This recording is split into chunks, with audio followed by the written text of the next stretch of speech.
a matsayinka na namiji ya za ka ji a ce wani ya tsallako cikin gidanka cikin ɗakinka ya kwanta da matarka ta sunna a gabanka.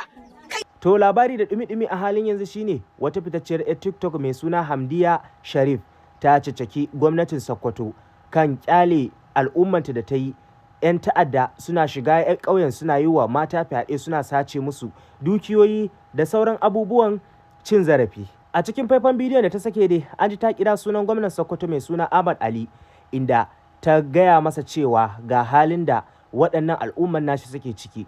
Wannan ƙauye dai a cikin garin Sokoto yake a kuma ƙaramar hukumar jihar Sokoto, wanda hakan shine ya ƙara tayar da hankula kan ganin irin yadda ake ta'addanci a wannan guri.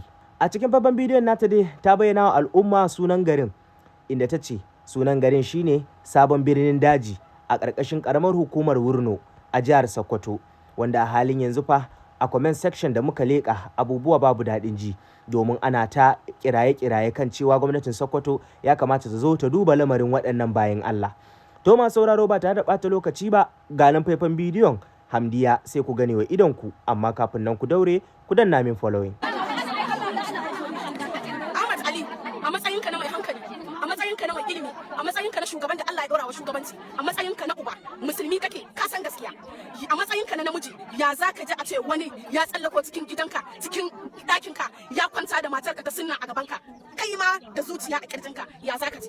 Ya za ka ji a matsayinka na uba, namiji ya tsallako a gabanka ya kwanta da ƴarka? Shin ka taɓa kwatance irin abin da waɗannan bayan Allah suke ji?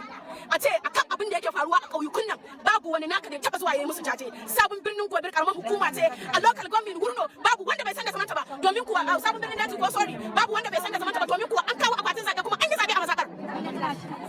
An yi zaɓe a mazaɓar. Wallahi tallahi billahi la ilaha illa huwa, da a ce ina ɗaya daga cikin matasan da ke mulkin wannan ƙauyen a duk lokacin da hakan ta faru Sokoto zai shiga in je mene akwai gidaje guda 500 da ake da su a Sokoto ana rarraba ma'aikata, akwai waɗanda babu kuma a cikin Allah ku je ku balla su ku zauna. Idan aka gaji da ku a baku masauki. Yan gudun hijira ga su suna yawo a Sokoto state. Kun sani idan na ƙauye ba su san hanyar shiga birni ba, su waɗanda